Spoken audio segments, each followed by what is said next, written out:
Hello, everybody. Welcome back to another KPC Live. It's a lovely weekend, Sunday over here, March 15th, almost heading towards 2 p.m. in Seoul, South Korea. I wonder how you guys are all doing with your own weekends. Let me know what time and location you guys are watching from. Long time no weekend live. Yeah, I had a bit of a little trip last week. I'm sorry I couldn't let you know on early notice, but you'll understand why if you go to my Patreon and check out my recent podcast episode over there. I have my reasons. But anyways, hello everybody. Hello Harleen, Masbay from Norway, and Roshash, Misfit Island. Hello, Luritus. Hello, everybody. Today we are going to be talking about. First of all, it's going to be in a different format. I'm going to test out the good old podcast format. It's going to be a solo podcast. It's not going to be just me skimming through news. Yeah, just trying something new. Hopefully, I can re-edit this and upload it on the KPC main feed. But yeah, I've prepared a topic. Today I was skimming through some Korea Herald articles and I came across this article asking the question whether foreigners can actually become true friends with Koreans. I thought it was a very intriguing question because I've never actually thought about it myself. And in, reflection to my past relationships with foreigners that have been living in Korea, I was like, yeah, can we call this a true friendship or not? And I've seen enough cases to speak about this issue, as I probably have more exposure to foreigners living in Korea than more of the average normal Koreans that just live inside their own social circle. So yeah, I thought it was just a very interesting topic. I thought it would be very interesting to dissect the reasonings behind why this question even surfaces. So yeah, that's going to be today's topic, and I'm going to be talking about the topic: can foreigners ever become true friends with Koreans? Yeah. Can foreigners and Koreans ever become true friends? There are 8.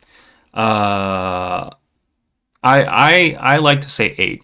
There are 8 invisible walls that I've prepared. I've analyzed. I've analyzed the human psyche, the social context behind Koreans, and why they are reluctant or it's difficult to become true friends with foreigners.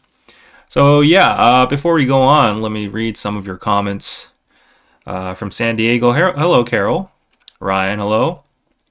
Seattle, all right. Canada, South Carolina. Yeah, everybody. This is sounding bad? What's so bad about it?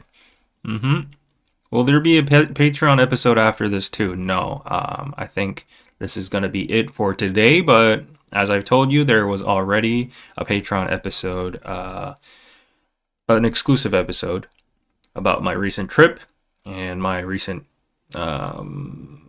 directional changes of the channel. So please go check that out. Foreigners marry Koreans. Why couldn't they be friends? I think it'll be very hard. My mom lived in 5 years in South Korea and it was not easy to make Korean friends. Exactly. There have been a lot of anecdotal experiences and proof that foreigners have a difficult time making true friends in Korea, right? Have been missing your lives recently. So happy to be here. I'm glad you are here too. Hi from NYC, and so long as you can communicate, I don't see why not. All right, so let's begin. So can foreigners and Koreans ever become true friends? I think there might be some invisible walls in place that are deterring the chances of becoming true friends between these two parties. I mean, by theory, by paper, everybody can become friends, right? But there's just a different social context or dynamic when you're in a different culture in a different country, and especially a homogenous country like South Korea. And where this question even stems from is actually from a lot of my friends. I've heard it firsthand, a lot of anecdotal quotes and stories on the internet, from a lot of social media posts, a lot of real creators always saying like Koreans never really open up to you, no matter how long you are in their circle, how hard you try to become friends with a Korean. They will always see you as the foreigner, and you're never going to be able to be you're never going to be able to penetrate their inner circle. Is this true or false? I cannot be the judge, but I do see the tendency, and I do see why foreigners experience this here. So I'm here as like maybe a cultural bridge. I'm not trying to represent any side over here. I'm just trying to give my 2 cents, my own opinion as a Korean who is bilingual, who has some experience with mingling with foreigners, and also has Korean friends that do not have any foreigners in their circle at all. So I'm just trying to, merge the bridges over here. All right. So yeah, we've heard all these stories. Go look at that Korea Herald article if you want to. So a foreigner, like, from wherever, you move to Korea, you learn the language, you eat the food, you've been living here for a couple years, you speak, Korean pretty fluently, and you have enough social energy to grab some people on a Friday night and go out for a chimek, 회식, or whatever. Like, it could be a corporate setting, it could be a school setting, whatever you like. But then, you start to wonder, like, are these people really my friends? Are they just acquaintances? And you get that awkward feeling that you're not being accepted as one of them. So, yeah, this is a question that has frequently occurred from a lot of people. And the term 찐친, so 친구 means friend in Korean, right? But then there's the term 찐친, which means 진짜 친구. So we have, first of all, Koreans have that barrier. I think it's a universal thing as well. Like, if you go to any culture, you have your friends, you have your acquaintances, your friends, and then your real friends, like your homies, right? Homebodies. I don't know what you claim them as, but like in Korean, we call them 찐친. And yeah, so I think this is a universal thing, and it definitely exists in Korea. And, like, I think for foreigners, obviously, the reason for not being accepted as like actual friends is, a surface level, probably the language. There's language barriers, but I think it's a more deeper kind of thing. There's a lot of nuance in this relationship dynamic. So today I'm going to introduce 8 different invisible walls that you might confront, you might experience when you're trying to become friends with local Koreans over here. We're talking about things like the uri circle, us, and there might be jung, or like the speed difference becoming friends, stuff like that. That all stems from different cultures, right? So I'm here to lay it out today.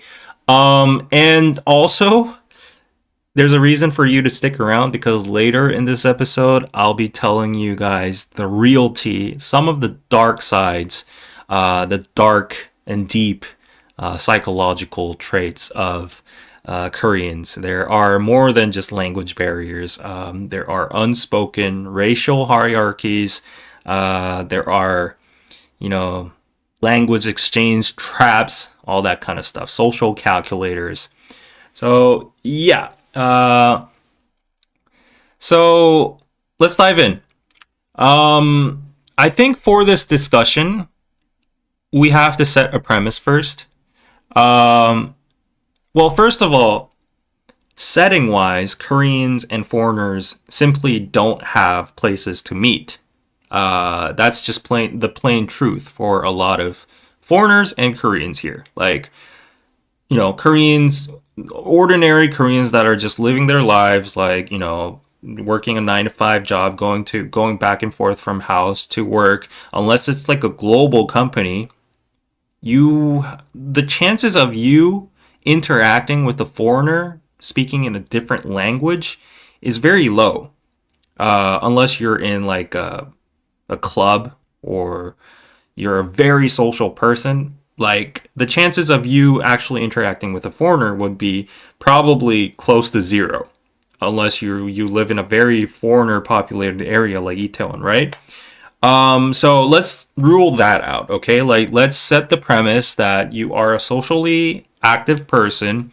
Let's imagine a perfect scenario where the environment is already provided. Perhaps you work in the same office, you attend the same university, you're in some kind of club, you live in the same neighborhood for years together. So that's in those kind of settings where you actually have the exposure and interaction with foreigners. Let's set that as the premise, okay? So first of all, what you have to note from here is that like there's already a barrier because like you can't really find any foreigners from a Korean's perspective. You can't find any foreigners to actually hang out with in the first place, right? So people would proactively have to go out of their comfort zone seeking for foreigners to befriend, right? Yeah. Oh no, I'm not gonna make you cry today, Dave. So don't worry. So yeah, I mean the opportunity for consistent, meaningful interaction should be on the table before we even talk about this. But like even if these ideal settings are put in place, there's a strange awkward friction that kind of interferes with the real relationship everybody longs for.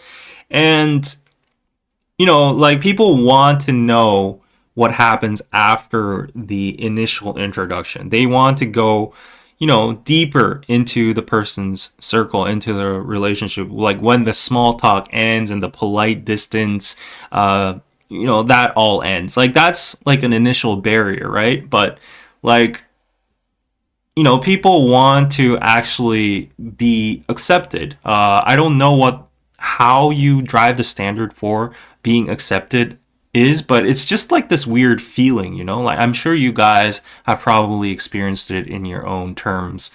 It's like, it feels like we're vibing, we're like hanging out, we're sharing meals, like talking and laughing and joking together, but there's not like a real connection over there. There's some kind of awkwardness, there's some kind of like superficial feeling, right?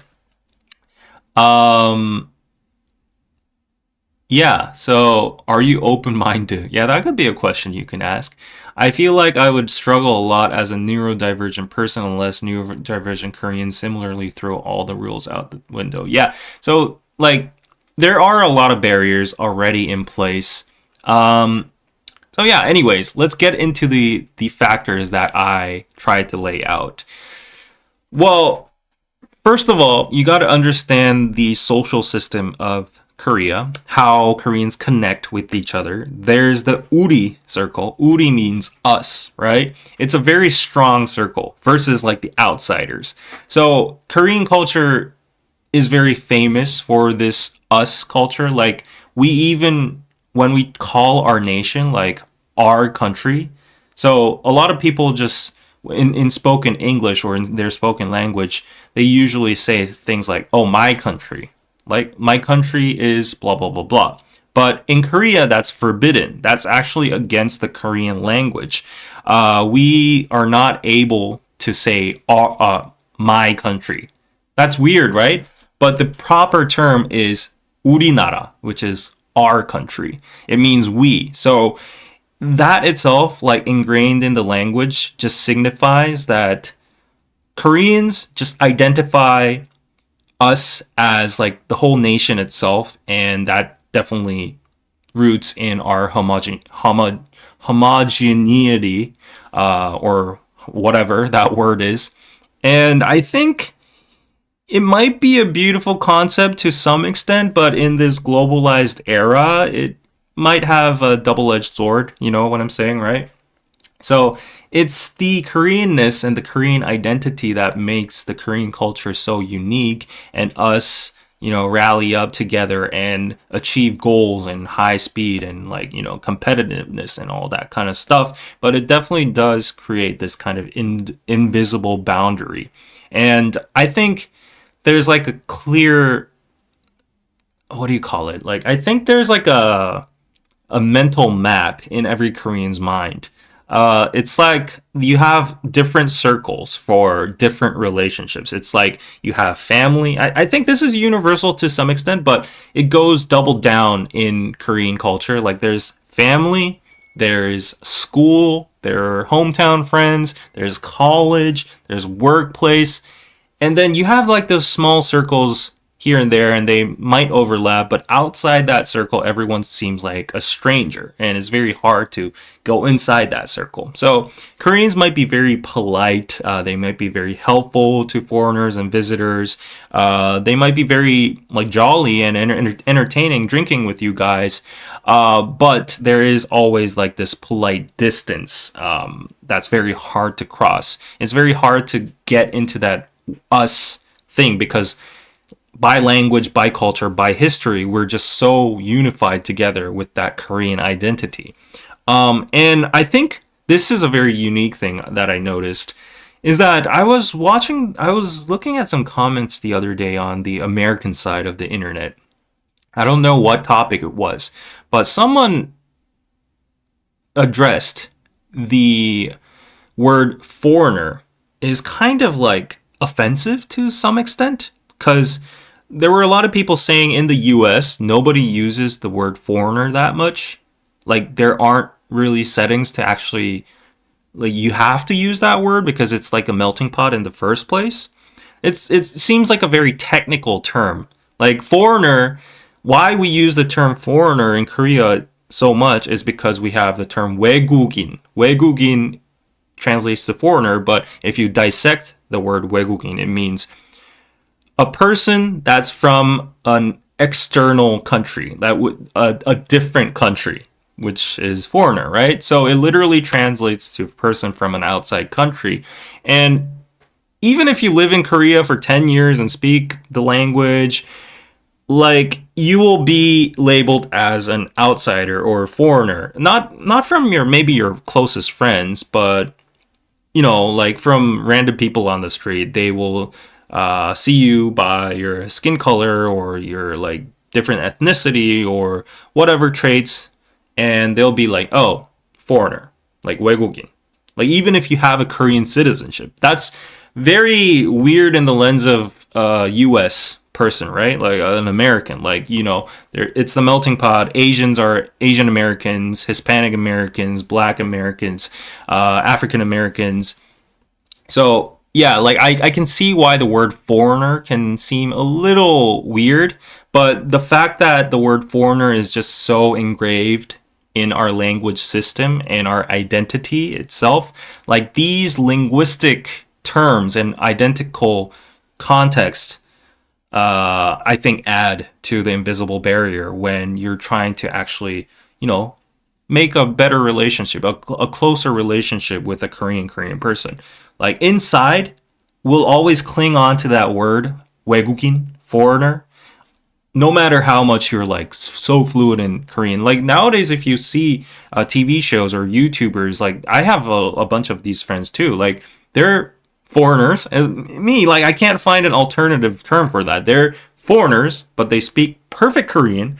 They know all the customs here. They might even know better history than me because they studied the exams and stuff. But it's very sad that they are always considered a foreigner. Some of them are married to Koreans and they have Korean citizenship, so they're on paper even Korean, but yeah, they'll always be, seen as a foreigner.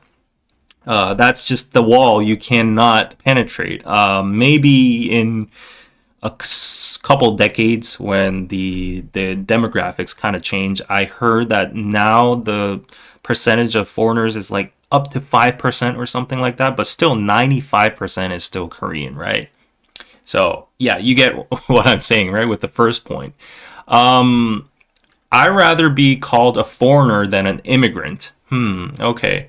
A foreigner is someone who is visiting. That's a great point. We'll talk on later in the show.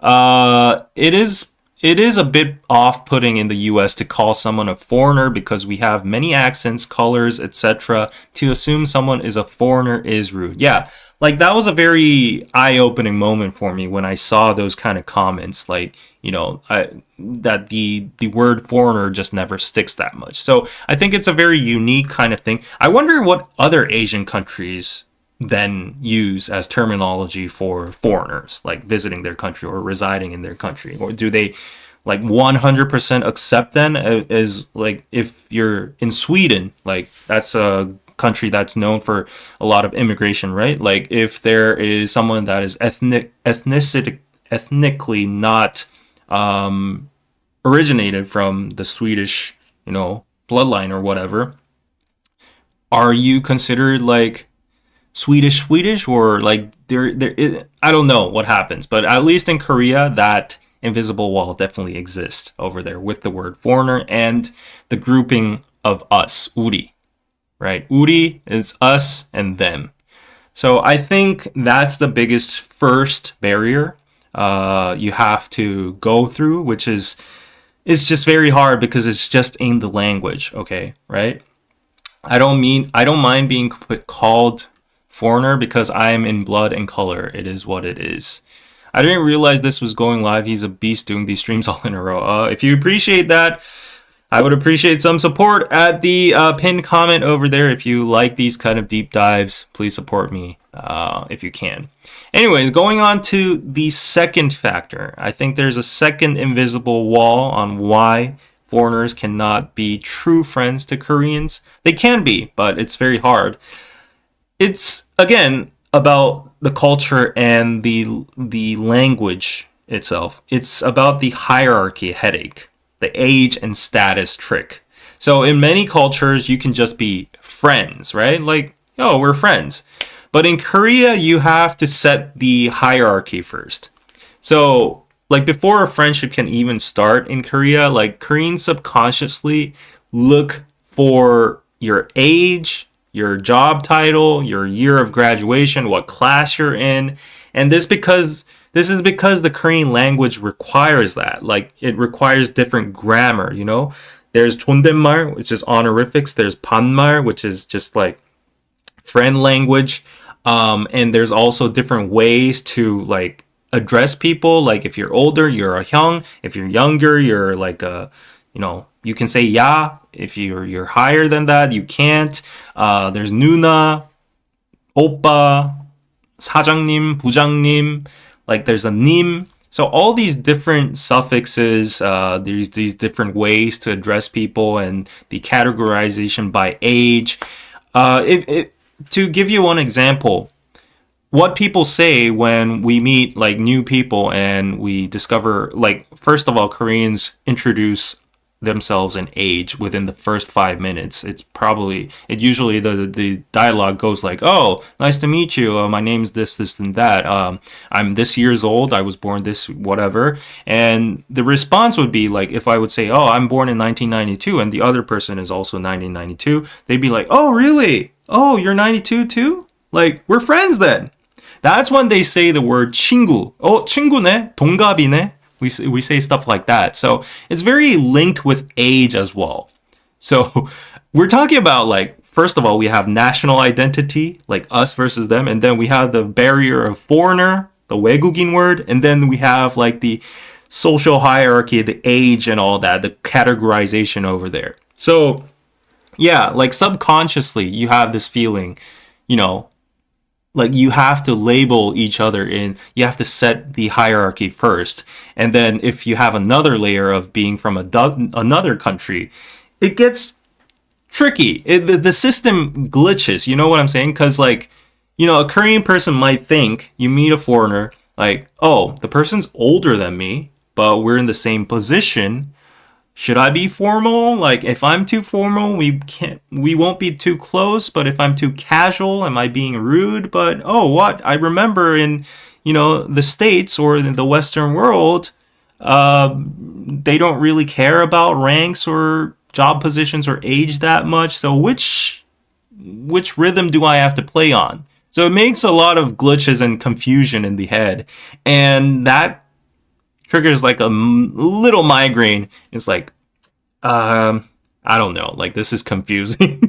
So obviously, like communication is key over there, and the person should ask, like, are you comfortably being called this? Like, like all that kind of stuff. But yeah, you get what I'm saying, right? The mental calibration process makes the first meetings very stiff and exhausting rather than like fun and spontaneous. So I think these two little barriers, subconscious language and hierarchical social barriers, are the first two barriers you have to penetrate in order to become like friends, right? So we're starting off at an uphill battle already. I've heard I've heard North Koreans call everyone 친구 as their form of comrade. Oh yes.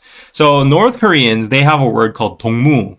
I said it in the North Korean accent over there. It actually means comrade, like in the socialistic term or whatever. But still, North Korea is quite similar with Korea because we share the same culture. That's just a word from like an ideology.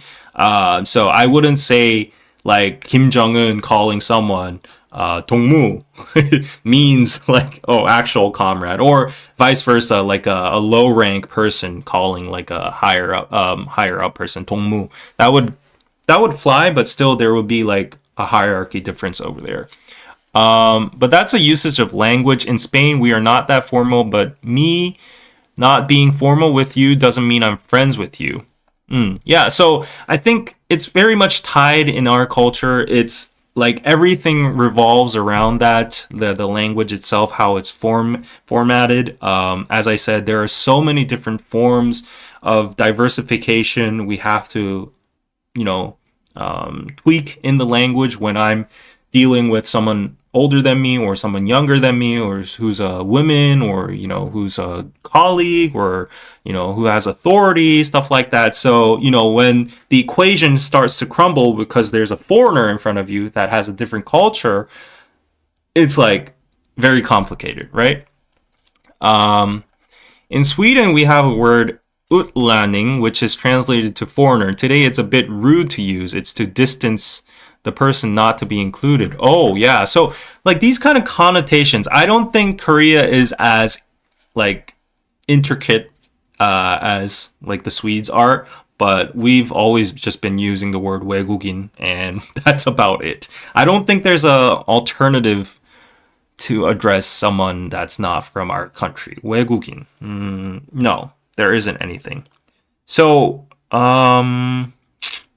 so there is a change. I think this is a different case though. There is a change where we used to say like a foreigner family.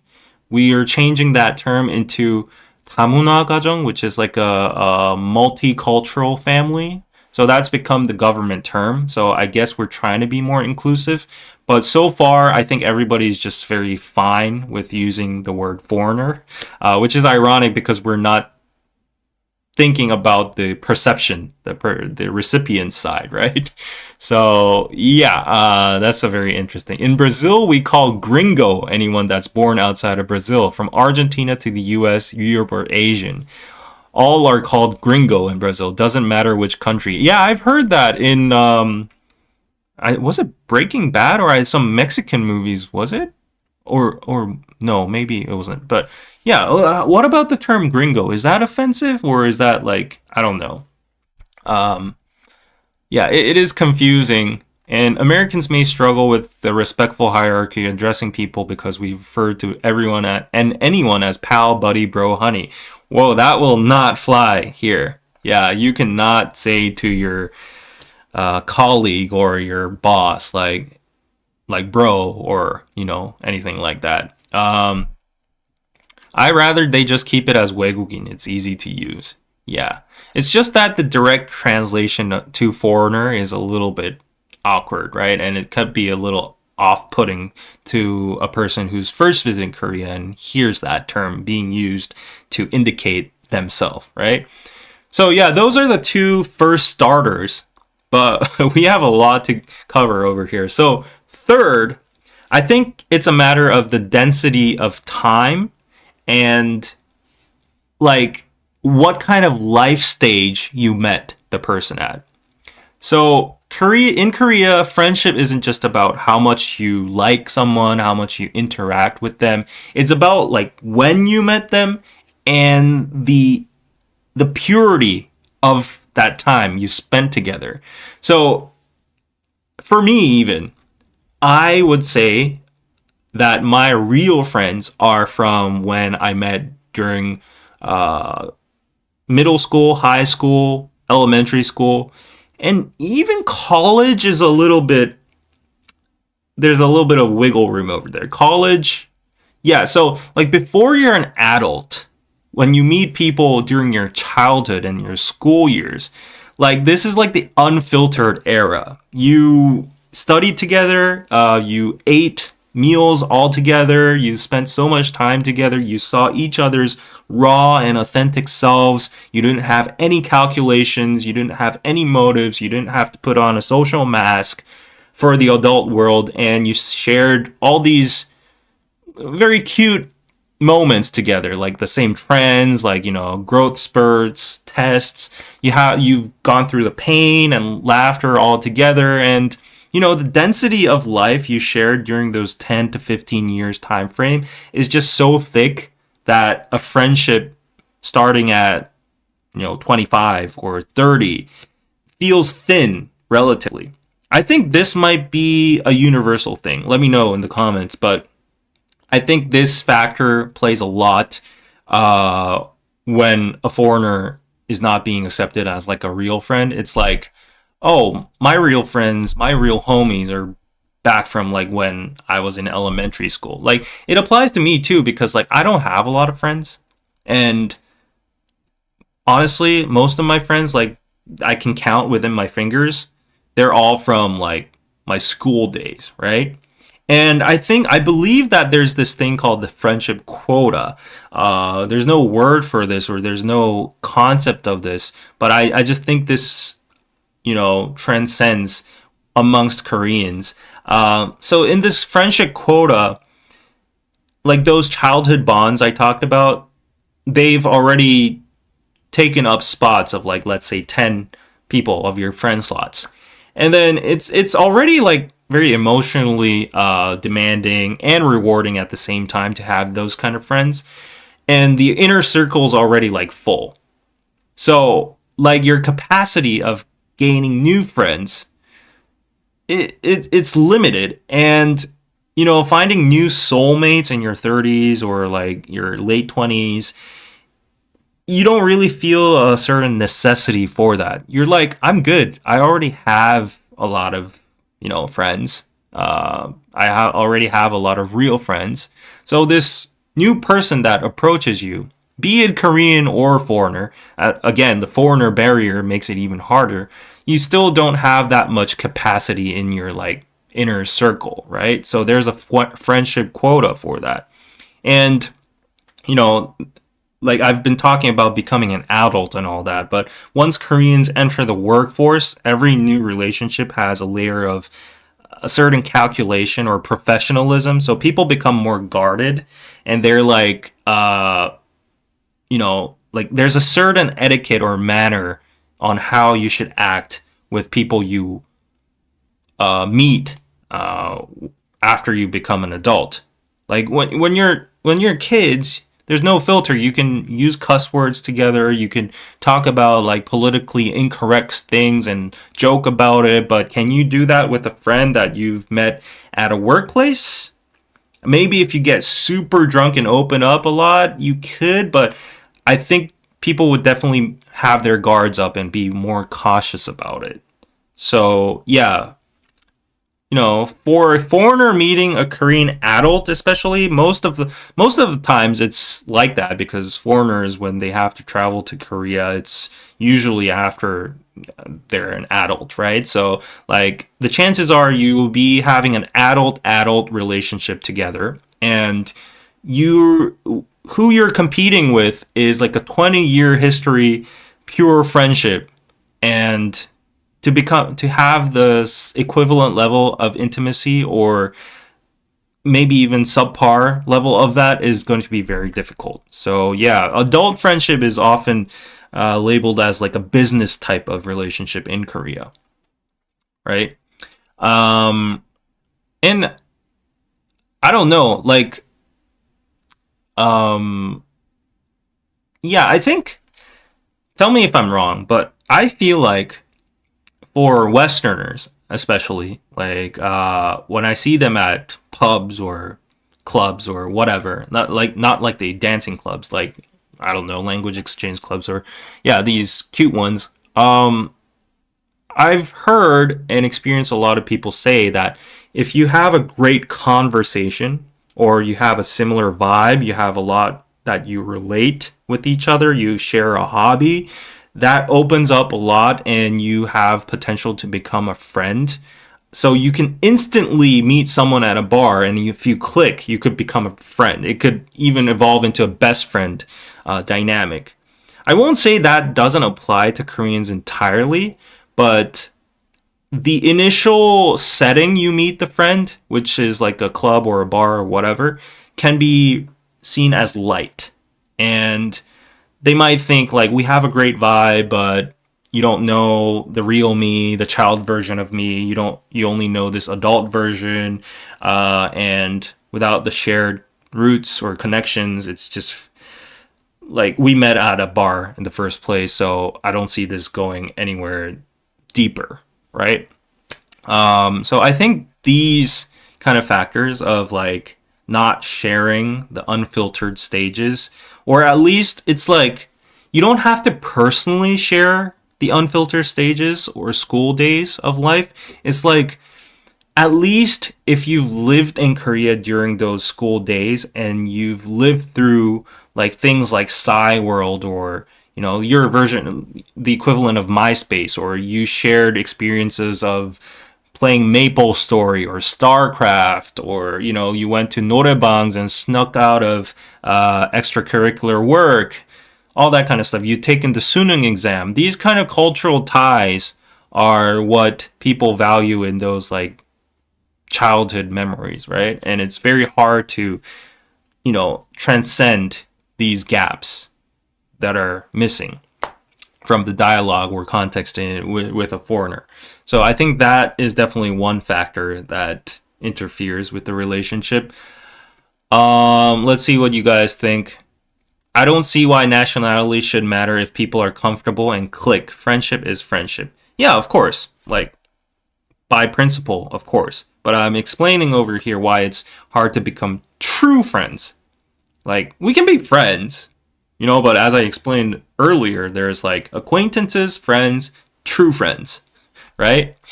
I don't have any friends in this boring village. They left to a different place and country. Oh no.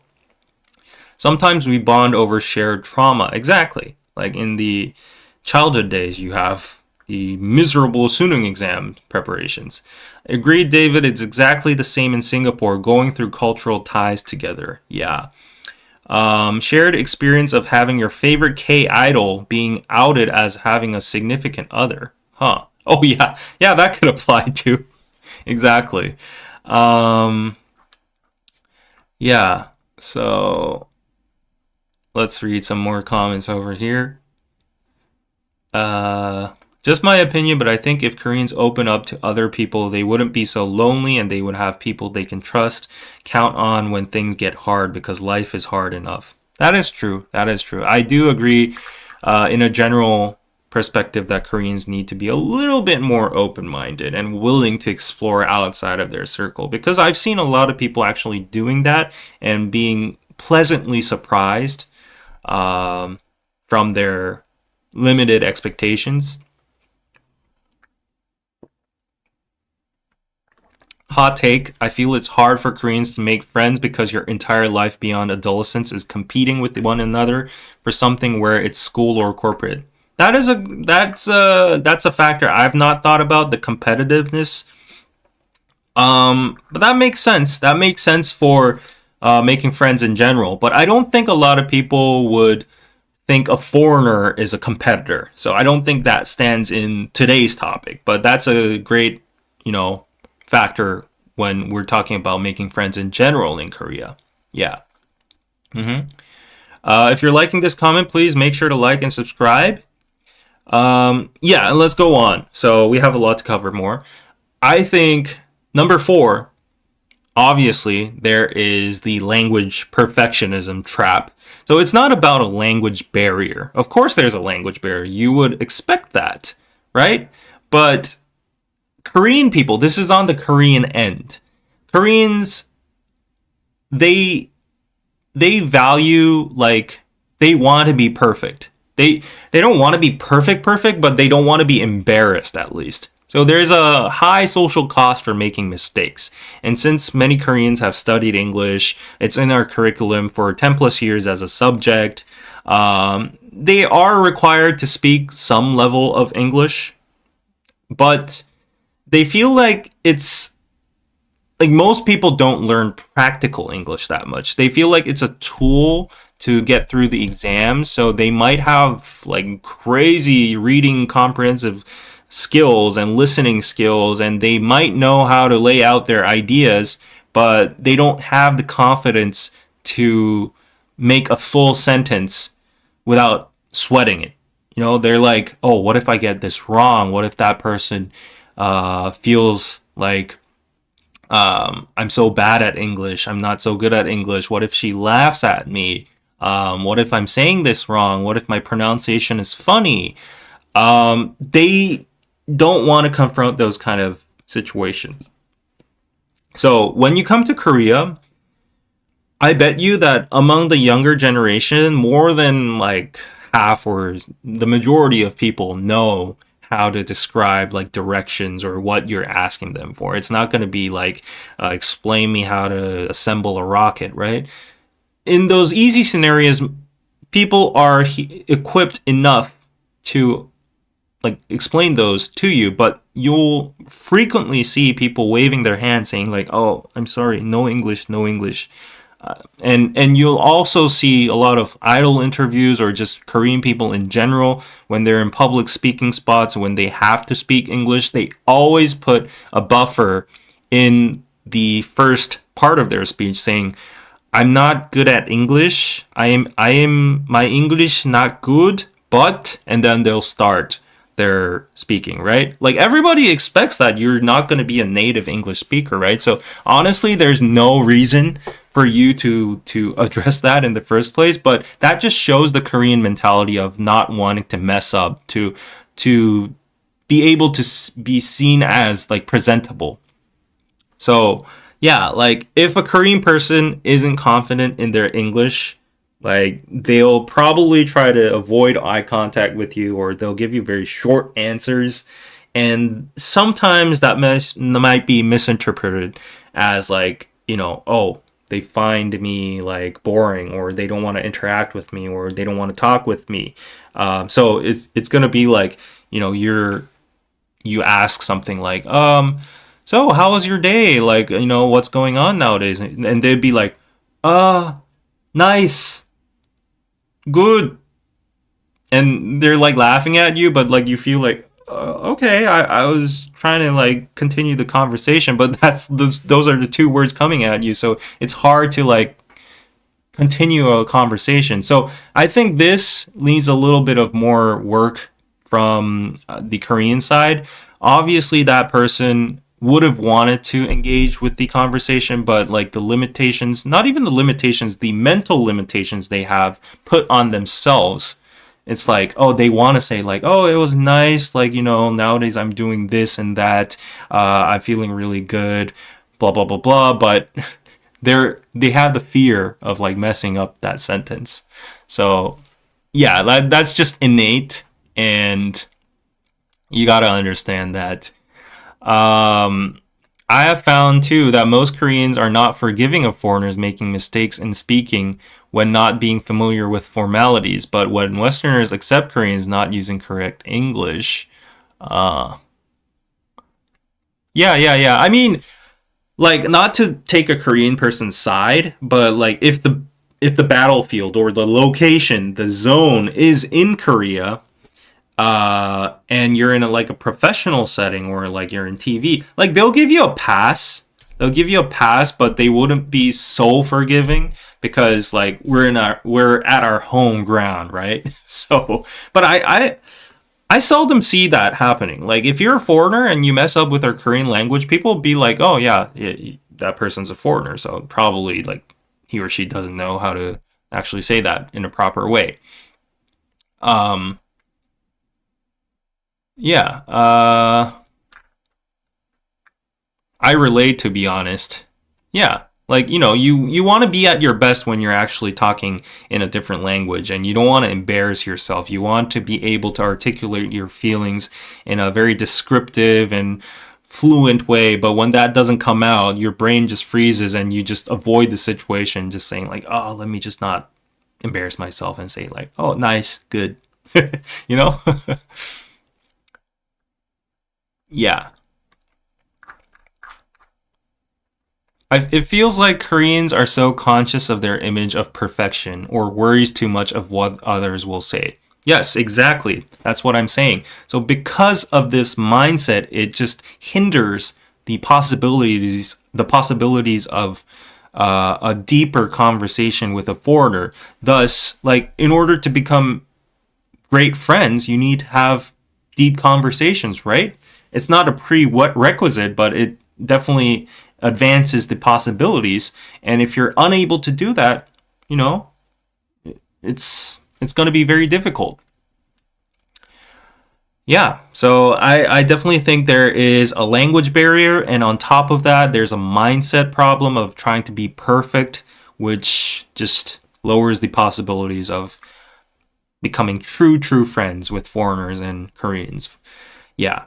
And like I think I've gone through like the surface level things. Like these reasons are things that anybody can think of. Obviously there's a social hierarchy, there's a language barrier. You're not in their inner circle because you don't share the cultural backgrounds or the childhood, whatever. Like these might be universal things even, but now we're gonna go deeper. So I think this is another thing. Um, I think there's like an emotional hedging problem. Basically, it's the fear of asking the question, will they leave? Aren't they going to leave after all? So there's like this flight risk. This happens in a lot of romantic relationships in Korea as well too. So deep relationships in Korea involve maybe jung, the concept of jung. It's like a deep, sticky, emotional attachment. It takes a huge amount to build. If a Korean person suspects that a foreigner is just here just to chill or just experience the country, is just passing through, is just an exchange student, or will leave in 2 years, they might subconsciously think, oh, like let's not invest too much time in that person, right? They're hedging their emotional uh, capacity, and they think like, why should I even open up my heart and share my precious time with a person that's going to just leave the country in a couple years? I know the thought is a little bit disturbing because like long distance exists and you can be friends with people all over the world, true friends, right?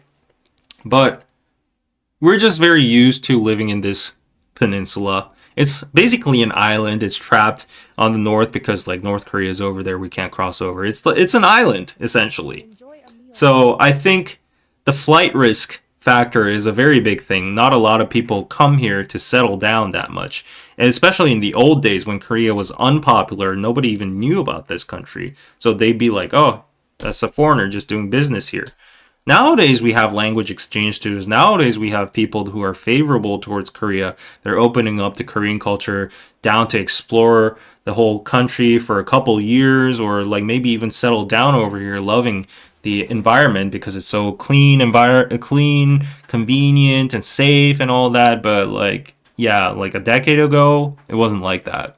So yeah, they might have that kind of prejudice in the first place that, oh, this person's going to leave, right? They're just here for a short term. And Dolly Baby, thank you so much for the $20. Enjoy a meal on me. Thank you so much. Yay. Yeah, and then like elaborating on this factor, let's be totally honest.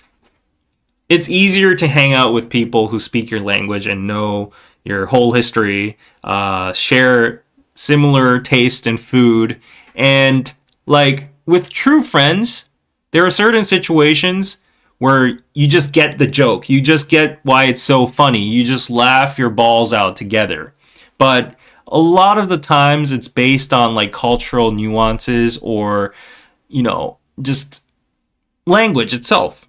And if you are a foreigner in Korea and you don't get that cultural context and you don't find why the joke is funny, you just laugh along without knowing why they're laughing. There's like puns or like innuendos or whatever.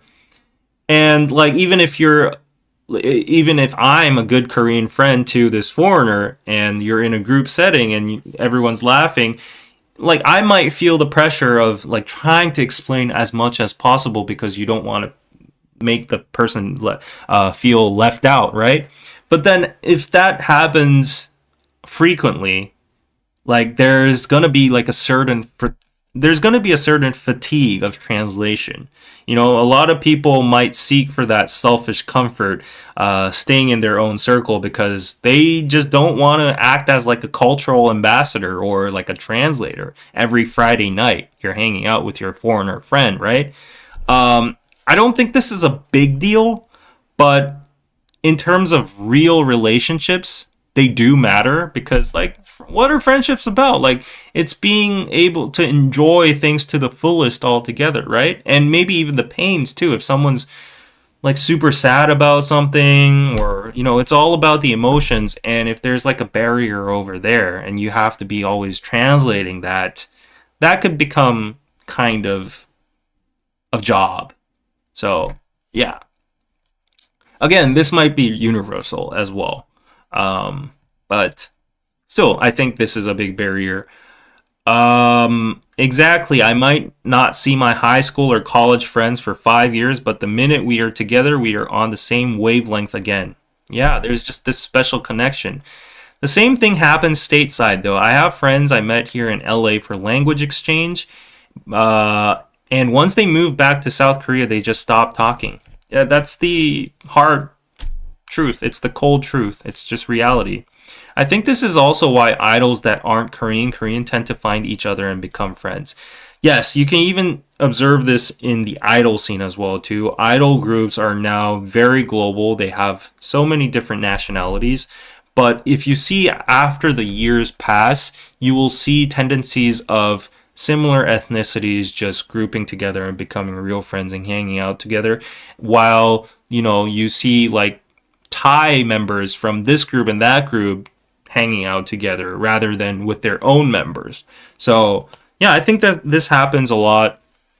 I don't mind explaining jokes or certain things to my friends. It's work, but if I like them enough, I don't care. But if that happens every single time, and a joke is a joke because it's instantaneously laughable. But once you try to explain the joke, it's not that funny. Like, imagine you trying to explain, I don't know, like, I can't think of anything right out of my head right now, but like, the moment you try to explain it, it just wears off. That effect wears off. Right? I disagree to a point. Maybe it's because LA is so multicultural that even when you don't understand someone, we still hang out and try to explain or translate. Yeah, like LA is obviously a very multicultural place, but here in Korea, we could hang out and there'd be probably max one or two foreigners in a 10-person group. And if 8 people are laughing over something that the foreigner doesn't understand, there would have to be a cultural translator next to that person, dedicated in like doing the best job possible. The premise of your question is deeply flawed. It assumes all foreigners the same. Korean foreigner relationships depends on where they are. Well, if we go into that level, I have to like make a lecture or a dissection out of this, dissertation out of this, right? Like I'd have to segment it into Europeans, Southeast Asians, Asians, U.S. people, Hispanic, Latinos, everyone, and how all their different cultures are. So I explained at the beginning, the first barrier was Koreans in their mentality, whether that person is white, black, Latino, or Indian, or whatever, we all have the same word for it. It's foreigner, and that's about it. So let's simplify it while we're at it, right? Unless you're in Itaewon, you'll be amongst mostly foreigners unless it is Hongdae nowadays. Yeah. So there are specific places to go and hang out with foreigners as well too. And number 6, there's another reason.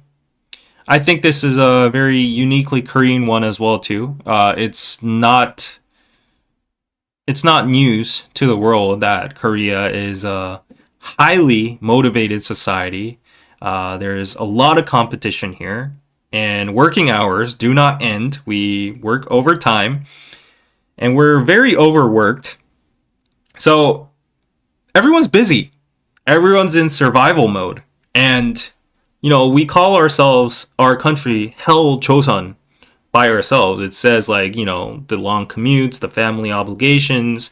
The average Korean is always on like energy saving mode, right? We don't have room for new discoveries, new explorations, or like new relationships. So like we have a priority list. It's like you only have 3 hours of free time in your week. You're probably just going to be indoors, like, just chilling, recharging. Or even if you are the social type, you'll be hanging out with your good friends or meeting new people that you're comfortable with. But if there's a new barrier over there, like language barriers, it's going to be like, oh, I'm already surviving, trying to survive with my life. But now I have to work on my language, and, there's a little bit of disconnect over here. So the busyness, I think, is another hindrance to foreigners approaching Koreans. Like, yeah, like even if you want to hang out with that person, they'd probably be like, "Oh yeah, I'm so sorry, but like, I'm just too busy at the moment." Yeah, the Koreans will say like, "Oh, let's have a meal next time," but never get back to you. So, to what extent are you considered a foreigner for being Maple Korean? What's a Maple Korean? I don't know what that means. Thank you for the $5, Patrick. To what extent are you considered a foreigner for being Maple Korean? What does that mean? Could you elaborate on that? Yeah. So that is why Koreans often still talk about being lonely even if they have friends. Yeah, everyone's just very busy and everyone just doesn't have the energy. Canadian Korean? To what extent are you considered a foreigner for being Canadian Korean? I don't think it matters. As I explained before, like whichever country you are from, if you are a foreigner, if you fall into that 외국인 category, then you'll just be a foreigner. It's not like we categorize each country and like say like, oh, this country is a little more Korean or less Korean, blah blah blah. I mean, let's see. Yeah, I don't think it applies to any country. Like, there's no preference or there's no like who's more Korean or less Korean. But if you're just Canadian, you're just a foreigner. I'm sorry. That's just how it is. Yeah. So, anyways, yeah, I think these are like the reasons I've laid out so far. To recap them, it's like the us circle, the uri circle, the power of labeling, the hierarchies, the social statuses, the age, the languages, the times you shared together, the unfiltered era, the friendship quotas, the adult filters, the language perfectionism trap, the mentality of that, the emotional hedging, like why would I give you space if you're gonna leave anyways, and the busyness, all this mumbo jumbled together make an outcome of Koreans to be very unapproachable in a foreigner's perspective. So even if you're lucky to even like get a Korean relationship or a friend, it's going to be very hard to crack into all these 6 barriers that I laid out. There are multiple layers over there, right? The subconscious to the surface level over there. And now I'm about to introduce like 2 more, but these are a little bit on the negative side. So I would not like to generalize, but I would not also want to avoid these topics, but because these are real issues as well too. There are darker barriers, definitely why the door stays locked, and I think everybody knows it's just racial issues. Again, Koreans are not all racist. I know there are a lot of people that are being painted as racist and actually are racist. There are racist incidents on social media and them being Koreans. But again, that applies to everyone around in the world. And I'm pretty sure if you go to like some parts of Eastern Europe or wherever in the world, China, you will confront more racist people than Koreans. Like, yeah. Anyways, we're not trying to have like who's a more racist challenge over here. There are racists all over the world. That's a fact. But when you come to Korea, I'm not trying to shy away from this topic. So, like, there is definitely a racial wall, and among that, so like I think it was a good point when one of the commentators comments like 5 minutes ago pointed out like where you're from. So actually, there is a little bit of sophisticated, like a more detailed nuance over there. So there is like a racial hierarchy, and everyone knows white people are always on the top. I think this is pretty universal all over the world. And if a Korean wants a foreigner friend, the tendency would be that they want an English-speaking American or a white Caucasian person. Let's just accept that fact. Like I can't speak on behalf of everyone, but that would be the common spread, approach. Again, I'm not generalizing. Of course, people are very open-minded. They don't really care on which nationality it is.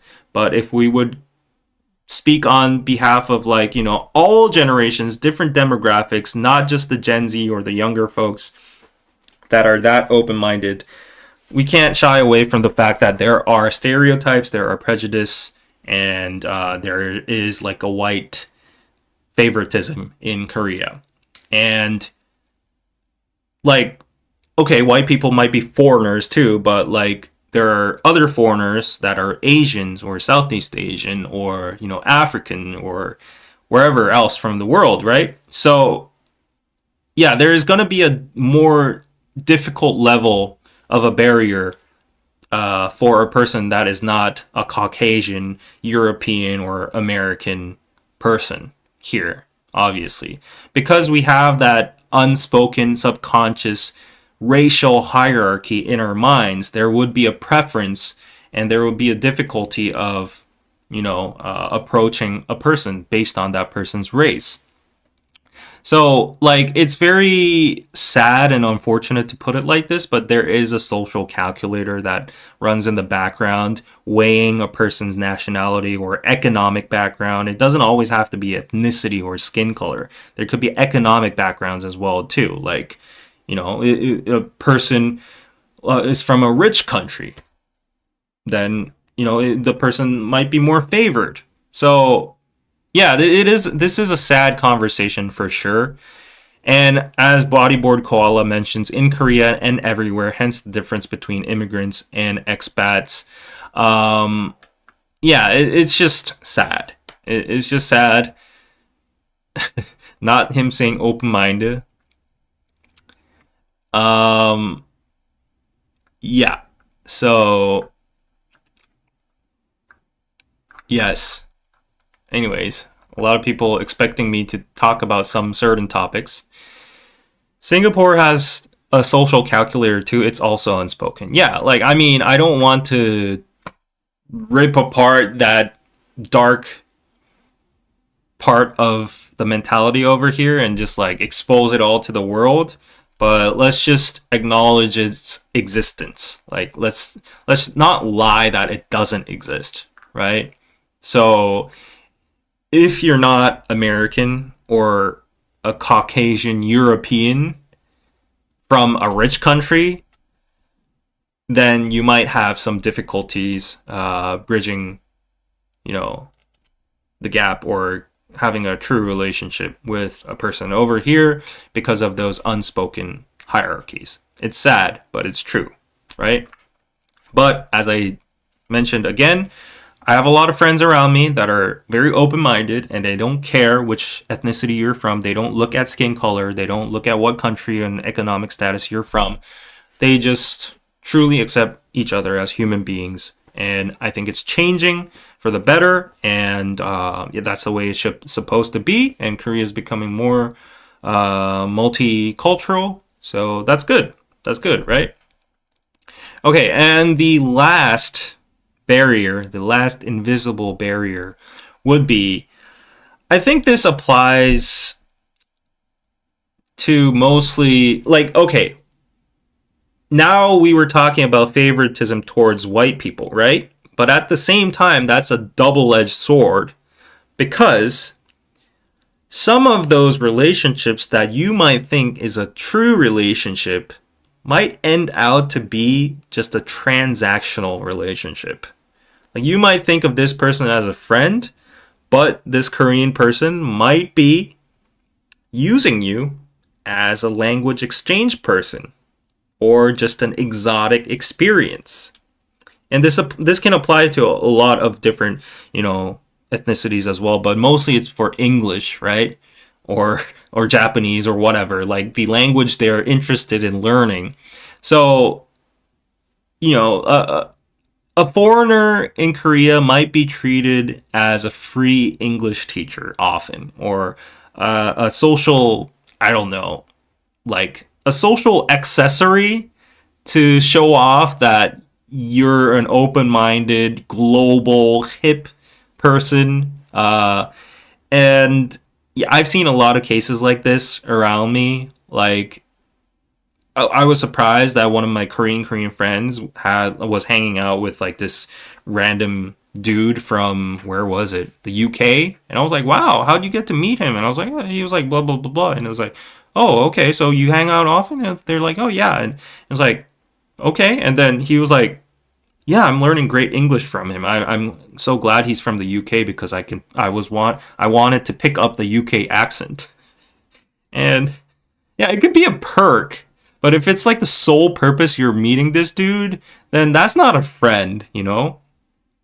So it's like utility based bonds. Like once the goal is met, like your English improves or vice versa, the foreigner starts learning Korean, the Korean person might often lose interest and cut ties. Like if you've been meeting each other and you see your English not improving, or you've come to a state where you think like, oh, I think, this is about enough. I'm done with my English tutoring, then that person might just like leave, walk away. So that's a sad part of the barrier between a foreigner and Korean. And also, this could extend to dating situations as well. So, in romantic contexts, some view foreigners as only temporary, exotic experiences, like, rather than long term partners. I think this is a mixture of the aforementioned, oh, they're going to leave anyways, right? I'm not into anything serious with a foreigner because they're going to leave anyways. I'm gonna get married to a Korean anyways, like, yeah, someone who's accustomed to my culture that speaks the language. But for now, let's just have some fun. So this is often the mindset of a lot of Korean people meeting foreigners when they're dating, and a lot of foreigners get end up getting hurt because of this. And like if you see a lot of podcasts about Korean people, they always say men and women cannot truly be friends. So the possibility of a platonic or deep friendship never even starts sometimes. Like if they have the subconscious notion of like men and women can't be friends in the first place, and you feel like this person is a friend, that's probably not the case. This person probably is approaching you as a dateable person, but a short-term dateable person. So these kind of transactional or calculative motives definitely is a blockage to become a true friend, and it's a difficulty for a lot of foreigners because they think out of good faith that this person is with them for love or for friendship, but at the end of the day they find out and it reveals that there was another motive, and that feels like betrayal, right? So I totally get why these anecdotal episodes often surface on the internet about getting betrayed and getting not accepted in the Korean circles and by friends, and it's totally fair. So yeah.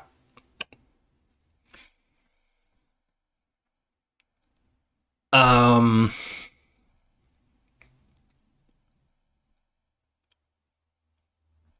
I had a friend in college who was from China, was transactional first in language, then it became more strange. Oh, okay.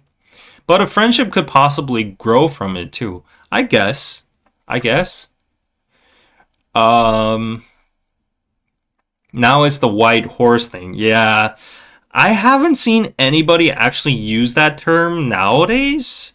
Or maybe it's just my circle, but that's a very derogatory term for, like, sleeping with a white woman in particular. Yeah, for experience and for fun.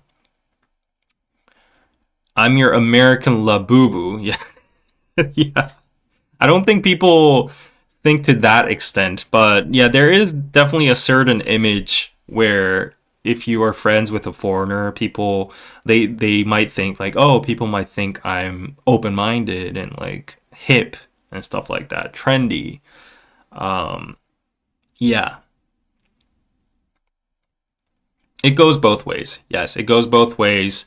But I think it's a different kind of power dynamic here because foreigners at the end in Korea are the minority, and there's way more supply for them to, like, learn Korean from people. So yeah. Okay, Andrea just sent me a super chat accidentally through PayPal. Thank you so much for the $5. So here's a top up towards your army bomb. Thank you so much.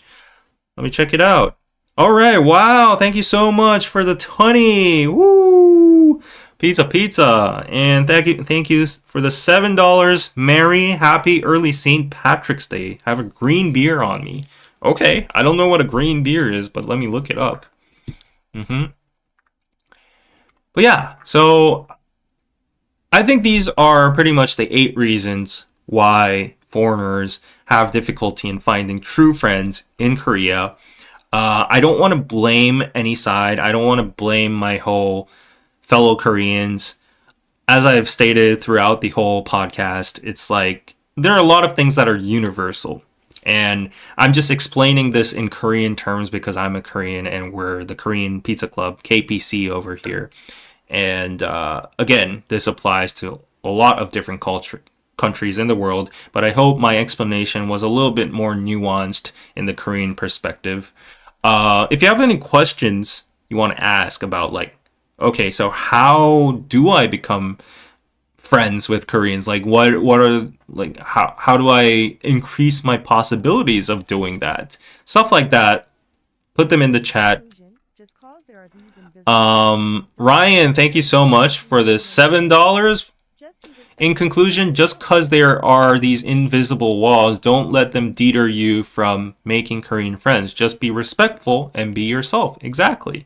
If you are sincere enough and you show like you really want to be friends, I feel that you'll be able to penetrate those walls and melt them down.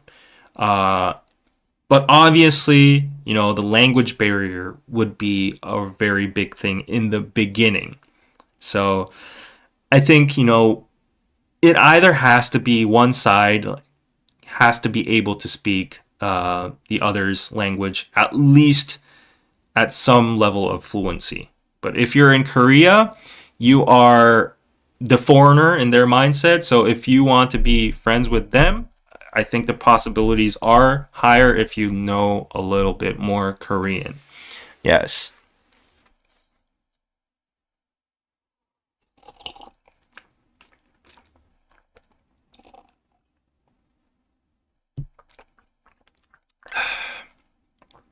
Enjoying the stream? By David Emil.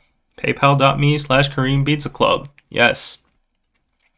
That is true. Yes, Ryan. It was great, David. I found that just be patient, not a burden. Do your own work on learning languages, culture, and etc. Yes, thank you. That is a great way to put it. Um, I'm your long distance elder friend, says Dolly Baby. Yes, you are indeed. This convo reminds me of ramen and chill, and that's the reason I did plan and shoot ramen and chill. I wanted to see if love can transcend the language barrier, and it indeed did. It actually did in some scenarios. Yeah, we had one successful couple, Minjae and Sonia. I mean, at the end of the day, they didn't last, but that's the nature of all relationships, right? Even amongst Koreans and Singles Inferno and like Heart Signal and whatnot, they don't last. So I think it was a great experiment, a show that I'm blowing my own horn, but yeah, go watch Ramen and Chill if you haven't. Now, I specifically talked about can foreigners and Koreans ever become true friends in Korea, right? Because this is the KPC Korean Pizza Club. But now what I've heard and what might be more interesting is if I possibly can get an English speaking guest that is Japanese. So I don't know if this is a common prejudice or not, or it's actually proven, but I've heard that it's even harder, it's even more difficult in Japan to penetrate their inner circle than Koreans. So I've seen a lot of content online comparing Korea and Japan, living in both countries and becoming friends with the locals over there. And a lot of people said, oh, it's way better in Korea. At least these people are a little bit more willing, they're a little bit more proactive and open to foreigners. Whereas Japanese people are polite on the outside. We share similarities as Koreans and Japanese, but sometimes these Japanese people, they don't even have like alternative motives inside. They sometimes might have even negative thoughts, or they don't even have any thoughts in the first place, and they're just being totally surface level polite to you just for the sake of being polite. And now that could be their own culture, and I think it's better than being out just rude, right, or offensive or ignoring anybody. But that would be a very interesting cultural exchange. I've heard that a lot. I heard Koreans are nicer as well too. Um, but yeah, I've heard even for like similar Asian ethnicities, it's really hard to crack into the Japanese inner circle. Like unless you understand their code or language perfectly, I heard it's super hard. I've heard this from a lot of Koreans that have moved to Japan that are actively working there for years now, and they tried their best, but it doesn't work. And I think they have their own word for 외국인, foreigner as well. I think it's a derogatory term in some sense. It's gaijin. But yeah, I might be wrong on that. Nuna age friend here. Okay, maybe older. Thank you for the $10. BTS 7 plus 1. Nuna. See how we're using it? Like, this is a pro tip. Okay, like, I'm glad you sent that super chat. So, if you want to break the ice, melt the ice faster with a Korean person and you're interacting with them, show that you've learned a little bit of our culture. Like, play around with the words like nuna or oppa, ajashi, ajumma. Like, ajashi, ajumma are a little bit tricky, but anyways, nuna, oppa. So, am I your nuna? Something like that will definitely put a smile on a Korean's face because it shows that you've done your basic research and you know how to playfully use them. And these kind of dynamics are what Koreans like and they're accustomed to. So they'll maybe correct you. Oh, you're I'm a female, so you're not a nuna to me. You're 언니 and stuff like that, right? Okay, or you can be like, "Oh, I want my oppa" or something like that, and they'll definitely light it up. Yeah.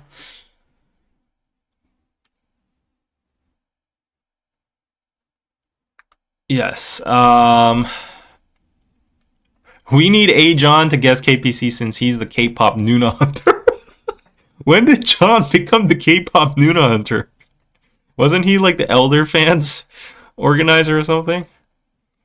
I'm too extroverted for Japanese people. Yes, a lot of people are way more reserved than Koreans. Like Koreans are at least like a half or a portion of them are outgoing, but a lot of Japanese people I've heard are very introvert as well. Again, I can't generalize. I don't have knowledge on this, so that might require another guest to ping pong back and forth. Personally, I think Japanese people are harder to befriend compared to Koreans, but once you've cracked the code, it's like becoming one of their own. All right. Oppa David, yes. Oppa Gangnam Style. Hey, Patrick, thank you for the $5. Kaijin if you're a foreigner, Kaiju if you weigh over 100 kilograms. Oh, come on. That is not right. Kaiju, I know what Kaiju means. Kaiju number 9. Yeah, Kaiju means monster. It's like Godzilla. 동생 David. See how cute that is. That puts a smile on my face. If you do introductions, like let's say this is a mock simulation, like an interaction with a Korean person. You meet them for the first time. You talk about like where you're from, and they'll probably be like, oh, "I'm from the U.S." and like, "Oh, 미국, America," and they'll be like so happy about that if you're from the U.S. And then they probably ask about your age and stuff, and if you're older and you drop that 동생 to them, like, "Oh, so you're David 동생," they'll be like so. It's gonna be so much like better the interaction. They'll crack up and say that's yeah right. Where'd you learn that word and stuff like that.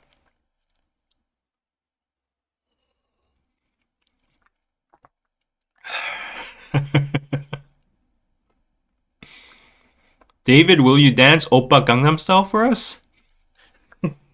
Oppa Gangnam Style. Okay, I don't know why I'm doing that. Oh. Okay, I deserve a super chat for that. I'm sorry, but yeah. Maybe if you super chat 100. No, I do anything for you guys. Yeah, I could dance a Gangnam Style. But you know how, like, on the internet, there are universal themes we can relate to? Like, imagine me meeting a random. I mean, it's easier for me because I speak fluent English, but imagine like a Korean guy that speaks broken English and just a person that's a foreigner who speaks English. They gather together. It's awkward. They can't connect on anything. The PG version would be, you know, oh, do you like BTS? Oh, you like K-pop? Oh, I like Let's Start Him. They could talk about that, like, oh, I love Big Bang and their songs, so they can connect on K-pop and they can build up a relationship. It's still going to be superficial at that level, but it's a starting point, right? But like for for dudes, I've last time it just reminded me. I just got reminded of the last stream where I ended the stream where I was watching like K cheerleaders, right? But the thing is, when you go into these viral clips of Korean cheerleaders, the first comment is always the same. It's always like, men of culture, we reunite again here. So that comment itself in a nutshell just sums up that you can be true friends and you can transcend language barriers and all that if you have a common interest. So yeah, men of culture can. Okay, let me stop there. Yeah. Um, I would be emo. Yeah, you could be emo, but you could be a Nuna. Yeah. The cheerleaders again. I mean, this is just only coming out because last time I talked about it, right? Is Karina enough to build a lifelong friendship over? I don't know. You might have a lot of competition there. That's a very ajashi comment for those cheerleaders. Yep. It's always men of culture. I see you here again. Yeah. But anyways, okay, yeah, I prepared something different in style today. Just deep diving on a certain topic. Can foreigners and Koreans ever become true friends? The eight invisible walls. I hope you enjoyed it. I hope it wasn't too like shallow or anything. Give me some feedback in the comments if you want. I don't know, other topics you're interested about. Chamber, thank you for the $10. Going old school with the dances. Yes, I could do other dances if money keeps flowing in. I'm just kidding. I don't know a lot of dances, so please don't request them. David, I'm only 1 year older than you think. Don't dare you call me Nuna. What? You're a Nuna. You're a Nuna to me. I can't call you anything else. Like, you are a Nuna, and Nuna isn't an offensive thing. A lot of people actually like being called Nuna. You know? Yeah. Really enjoyed this. Thank you. Okay. Discussion and debate is always the best. All right. Yeah, I'm thinking of making this live stream maybe private and then upload it into a different segment. I've always wanted to try that, but I always get so short-sighted that like, oh, what if this wastes the views that have already come in or something like that. But I have yet to take that big leap. So let me explore that possibility. And I just want to say as an ending statement that true friendship is definitely possible in Korea with Koreans. Koreans aren't evil people. They aren't all racists. They are normal like everyone else in the globe. We are all human beings. There might be some barriers, cultural, language, mentality, whatever it is. But if you work hard enough, you can go through them and bypass them. Yeah. And the silver lining is that the younger generation is becoming more and more multicultural. So the the barriers between foreigners and Koreans are crumbling a little bit more. If you meet a girl at 12 p.m., she's also a Nuna? What? I don't know. Anyone who's extremely pretty is called a Nuna. This is internet slang for you guys. So Nuna, Noona with a singular N. Nuna is just the formal, way of saying like an older woman than you. But if she's an attractive, like hot girl or like has is loaded or anything, we call these people Nunas. Noon double Na. Nuna. Nuna. It's like, oh, please sit on me, Nuna. Something like that. Yeah. Mm-hmm. Thank you, David. It was interesting. Yes. Give me more ideas on what I should discuss in the future. I'll be doing more of these kind of format live streams. Uh, yeah, and then you might have noticed I did a lot of, I not a lot of, but I've already filmed a lot, but uploaded one of the BTS Gwanghwamun essay videos that got a lot of views. I'm very happy with that, so I'm gonna put out more of those kind of essay style 15-minute vids. So look forward to them as well. Subscribe if you haven't yet. Please hit that like button. And if you want to hear my exclusive podcast this week, which I talked about a lot of subjects at the same time. Let me read you them because I did talk about a lot of stuff. If you go to Patreon over here, you can see my exclusive podcast, and it's extra bonus content for you, and at the same time you can support me. So 2 birds with 1 stone, isn't it? There you go. My secret trip to Singapore, the state of the K wave over there, my channel evolution and strategy, changing the channel's name. Yes, I'm going to change the channel's name. That's only available as insider information for the Patreon folks. My mindset flip, that made me way happier. And the Daegu trip I'm taking every week for teaching.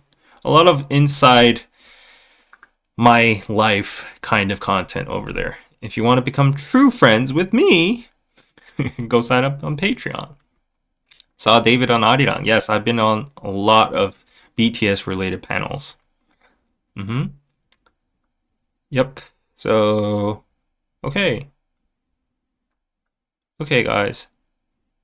Thank you so much for tuning in. And oh wow, it was a long day already. I've been streaming ever since like 10 a.m. So it's been, wow, how many hours? 5 hours so far. So yeah, I will say bye-bye over here. Please do check out Patreon. And yes, have a good weekend, everybody. I'll see you with another video during the week, hopefully. And bye-bye. Good night. Good day. 안녕.